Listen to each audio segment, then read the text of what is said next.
Le petit déjeuner est un repas crucial qui peut influencer votre bien-être, votre concentration et vos performances tout au long de la journée, dans un bon sens comme dans un mauvais sens. Dans cette vidéo, on va voir tout premièrement si le petit déjeuner est vraiment nécessaire pour l'être humain et secondement, que manger si on décide tout de même d'en manger un le matin.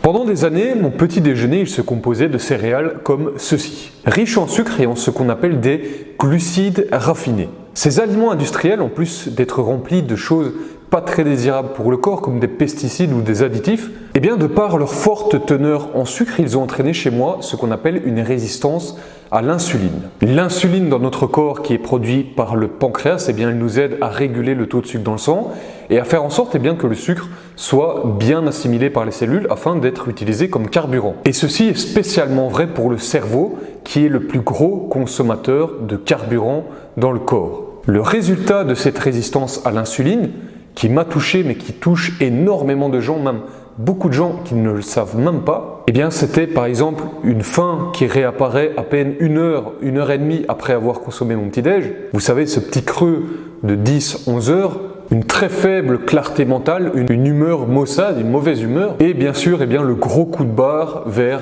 15-16 heures. Je suis sûr que vous connaissez tout ça. Du coup, j'ai changé mes habitudes. Premièrement, j'ai quitté tous ces aliments industriels sucrés tels les céréales mais aussi les croissants par exemple, afin de les remplacer par des aliments protéinés, naturels et d'origine animale, tels que les œufs. Et cela, ça a permis, dans un premier temps, à mon corps de commencer à produire ce qu'on appelle des cétones, ou corps cétoniques. Les cétones, c'est une source de carburant alternative pour le corps et spécialement pour le cerveau. En fait, c'est notre carburant originel parce que c'est un carburant qui est alternatif au sucre, mais que notre corps produit lui-même à partir de graisse, de nos graisses corporelles. Les cétones, ils sont fabriqués par notre corps, spécialement par notre foie, lorsque l'on réduit sa consommation en sucre, tout simplement parce que le corps a besoin d'un carburant pour fonctionner, et donc à ce moment-là, il va produire son propre carburant. Ils apparaissent donc dans le cadre d'un régime dit low carb, un régime pauvre en glucides, et il se trouve que les corps cétoniques ou cétones, c'est un carburant de vachement meilleure qualité que le sucre. Pour vous donner une métaphore un peu exagérée, c'est un peu comme si on mettait enfin de l'essence dans un moteur à essence plutôt que du diesel dans un moteur à essence. Bon, j'abuse un peu, mais vous comprenez un peu le truc. Et à partir de ce moment-là, à partir du moment où j'ai switché sur un petit déjeuner qui était plutôt riche en protéines animales et plutôt bas en glucides, donc j'ai eu une augmentation de ces corps cétoniques et tout cela a vachement amélioré ma clarté mentale, amélioré mon énergie et surtout a coupé ma faim du matin. Et tout cela réuni, ça m'a fait constater que je n'avais plus non plus de coup de barre, que ce soit à 10 heures ou à 15 heures. Alors j'ai voulu poursuivre l'aventure et donc dans un deuxième temps, j'ai entamé ce qu'on appelle des phases de jeûne. C'est-à-dire que je ne mangeais pas forcément systématiquement le matin. J'ai entamé ce qu'on appelle donc des phases de jeûne intermittent.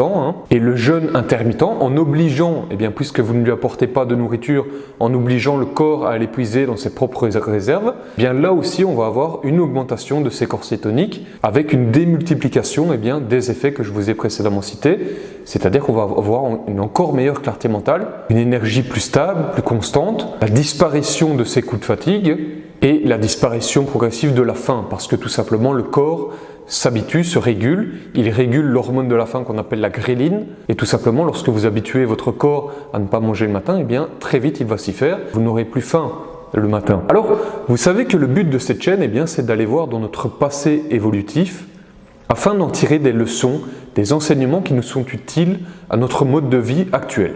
Concernant le petit déjeuner, les études ethnographiques et paléoanthropologiques qui s'intéressent à nos chasseurs-cueilleurs contemporains, les quelques peuplades de chasseurs-cueilleurs qui existent encore et qui sont la plupart du temps prises en exemple par les paléoanthropologues qui s'intéressent à notre préhistoire, tout simplement parce qu'ils ont encore gardé le même mode de vie que nos ancêtres de la préhistoire. Ce qu'on constate, c'est que nous ne sommes pas faits pour manger un gros repas le matin. En fait, c'est une nouveauté totale dans l'histoire de l'humanité de manger ce qu'on appelle un petit déjeuner de façon constante et qui plus est, conséquent.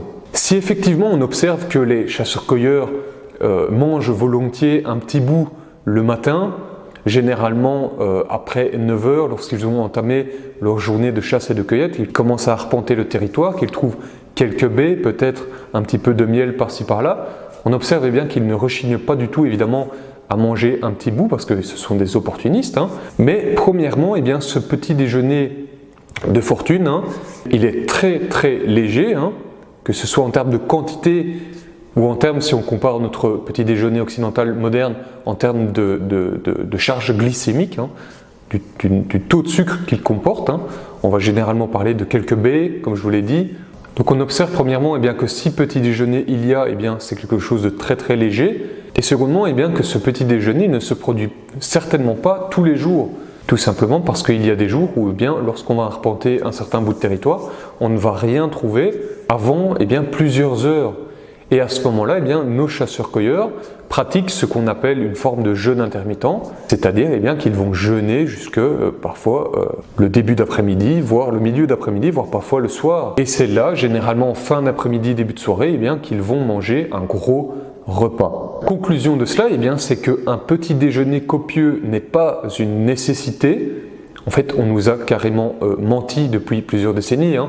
On peut dire aujourd'hui, avec le recul, eh bien, que c'était une opération marketing, tout simplement des industriels de l'agroalimentaire. Hein. Je vous ai fait une petite vidéo sur la pyramide alimentaire où je parle un peu de tout ça, vous irez voir sur ma chaîne. Et effectivement, eh bien, le petit déjeuner n'est premièrement pas une nécessité, et secondement, eh bien, s'il y a petit déjeuner quand même, il gagne à être léger, tout simplement parce que c'est comme ça que l'on fonctionne depuis 3 millions d'années.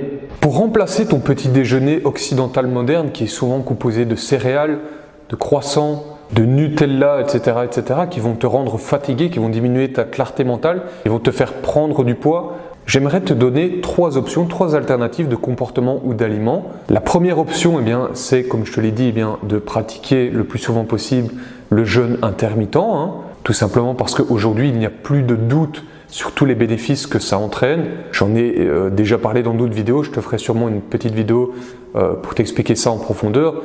On a énormément aujourd'hui de data qui nous montrent qu'on a, par exemple, avec le jeûne intermittent, une hausse de l'hormone de croissance, on a une meilleure réparation des cellules, le corps fonctionne juste mieux. Donc la première option, eh bien, c'est que tu pratiques le jeûne intermittent, tout simplement tu skippes le petit déjeuner, il n'y a pas de petit déjeuner. Tu te rattrapes à midi en faisant un bon repas et au soir en faisant un bon repas. La deuxième option, eh bien, c'est que tu fais un petit déjeuner à la chasseur-cueilleur, comme la tribu des Hadza, qui sont très friands de baies, de miel quand ils en trouvent.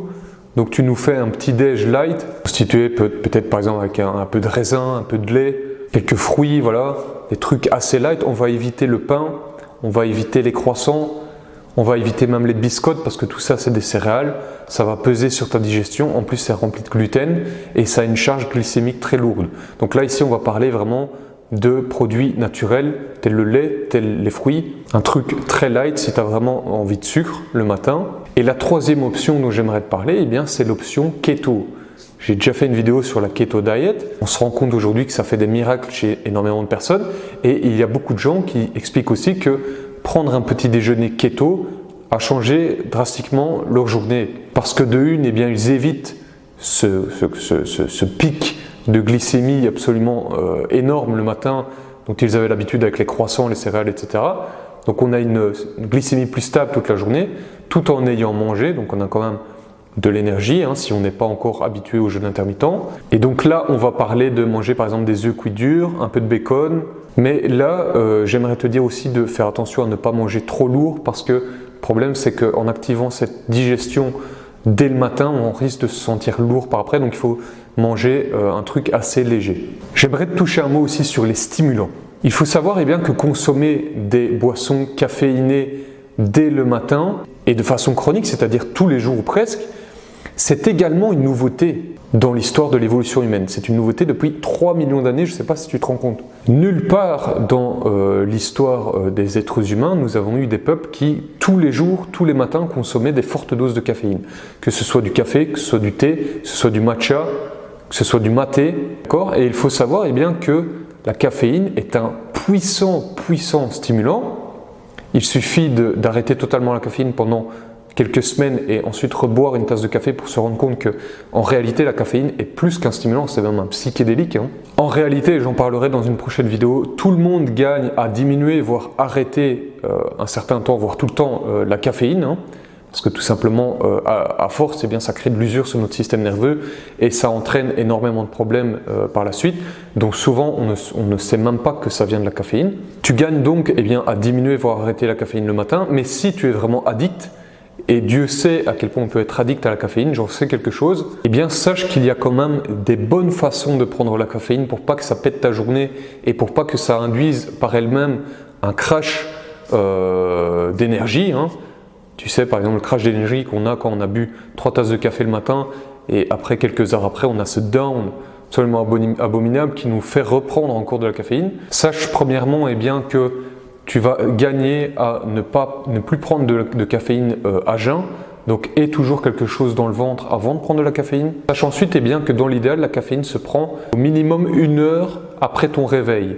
Il y a une explication à ça, c'est que tout simplement, lorsque tu te réveilles, il faut environ 1 heure pour que ton cerveau allume un petit peu la machine et que les récepteurs à adénosine, qui est la substance neurochimique qui va s'occuper de nous donner le sommeil, eh bien, se nettoient en quelque sorte et donc qu'on puisse vraiment pleinement s'éveiller. Il faut environ 1 heure.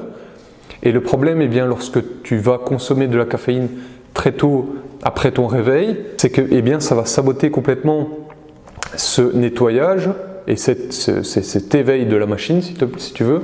Ces récepteurs adénosine vont ensuite te rattraper et tu vas avoir un crash, une envie de sommeil vers 15h, 16h.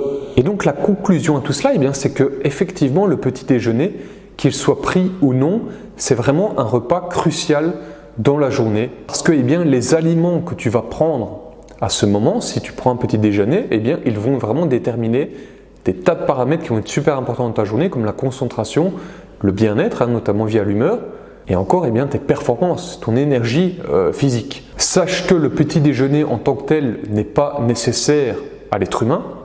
Ça, c'est un mensonge total de l'industrie alimentaire. Et sache aussi eh bien, que si tu décides quand même de prendre un petit déj le matin, eh bien, tu as 2 options. Tu as l'option du petit déj sucré mais très light, constitué d'aliments sucrés naturels tels des fruits, quelques raisins, un peu de lait qui contient des glucides, ou alors tu as la deuxième option qui est sans glucides, qui est sans sucre, mais qui va être keto, c'est-à-dire que tu vas prendre peut-être 1 ou 2 œufs cuits durs, un petit peu de bacon, un petit peu de fromage si tu veux, de quoi te donner des forces, mais sans shooter ta glycémie, et ce qui va faire que tu vas avoir une énergie stable. Combinez tout cela au moins de temps en temps avec un petit peu de jeûne intermittent et un bon sommeil et vous allez m'en dire des nouvelles.